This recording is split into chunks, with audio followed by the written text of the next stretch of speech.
Per 10 minuti consecutivi i dipendenti di Cafarsetti presenti in consiglio comunale hanno gridato ininterrottamente una sola parola: vergogna. Bersaglio della loro ira in mancanza del sindaco Luigi Brugnaro, l'assessore al bilancio Michele Zuin.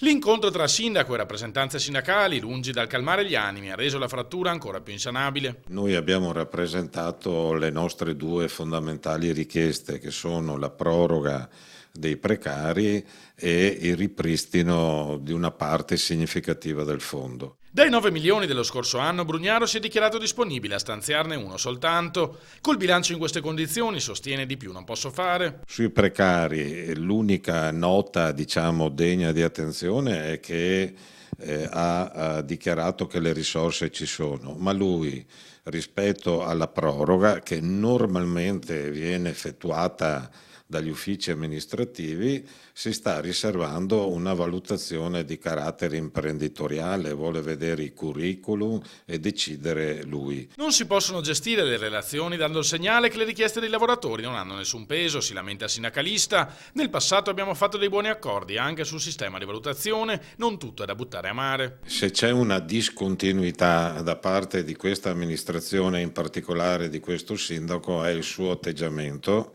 molto imprenditoriale, a volte anche arrogante, per cui lui pensa più di comandare che di costruire soluzioni assieme.